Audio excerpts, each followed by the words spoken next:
Hi, I'm Tina Ann Middleton, author of the Forestville series. I'd like to welcome you today to the writing journey, where we inspire and encourage each other in the craft of writing. Today, I'll be talking to you about the obstacles to and advantages of working full-time another job versus working full-time as a writer. We'll be right back.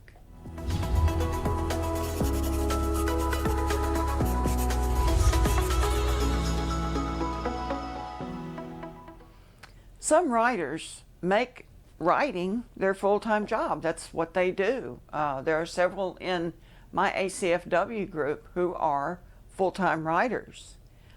I would actually like to be a full-time writer, but at this point in time, I still have a full-time job at our local VA. And others like me work full-time jobs and write. So how do we do this? There are some obstacles to the writing when you work a full-time job, and I can only speak for myself. Now, some people seem to have boundless energy. They work that full-time job, they come home, they clean house, do the grocery shopping, play with the kids, play with the dogs, and write. Do research, and then they write.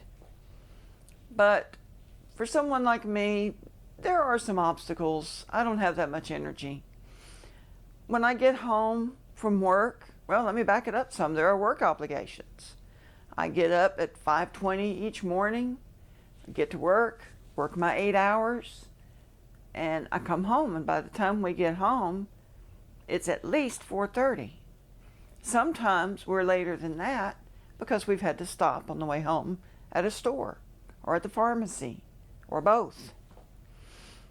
So there are the work obligations, and there's the home obligations. In addition to needing to stop at the grocery store, when we get home, there's dinner to fix, things to put away, bills to pay. These things can eat up the time, and it's just part of daily living. What do you do? Then, like I said, there's the energy thing. By the time I get home from work, I'm tired. I work in a primary care clinic at our VA, and if we've had one of those days where everybody and his kid brother is coming in, by the time I get home, I am really tired. Pooped. It's hard to make myself sit down at the computer and write because you have to think to do that, and my brain is tired. So when I do sit down at the computer, I'm tempted to play instead. You know what I mean.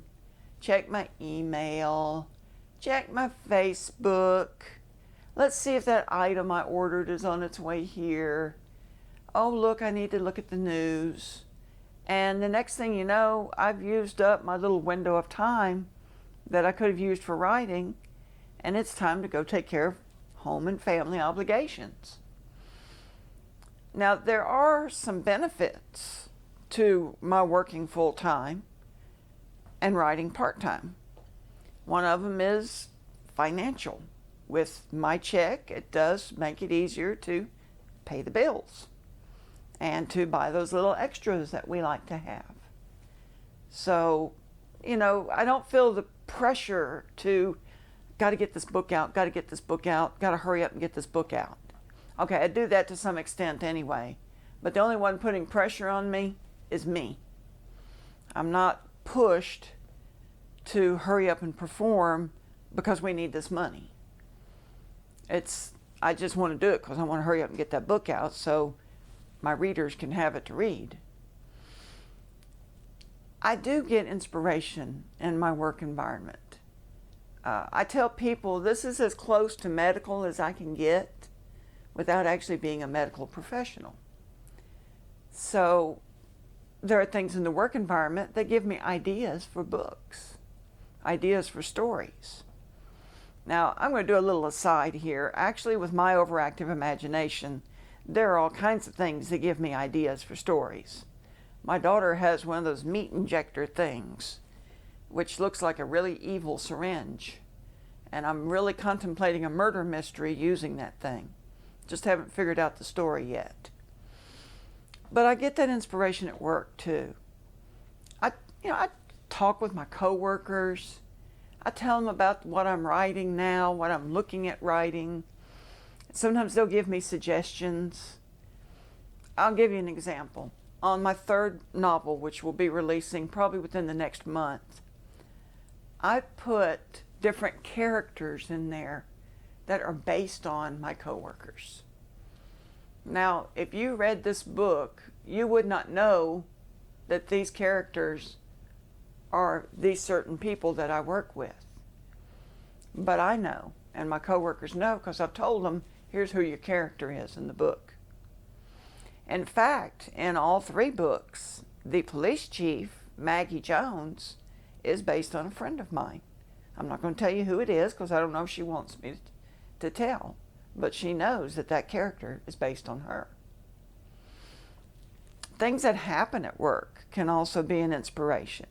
And I'm applying this to myself, but those of you that are watching, I bet some of you could be thinking, yeah, I could get it from this thing that happened at work. Or yeah, that gave me an idea that other day. So you know what I'm talking about. It also helps with the research. The next novel that I'm planning will be called Wounded Target. At least that's the working title right now. And it's about a veteran with PTSD.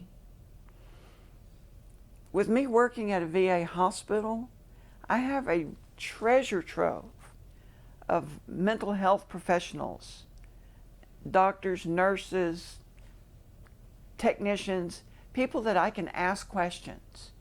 Here's what my character is going to do. Is this realistic? And that really helps.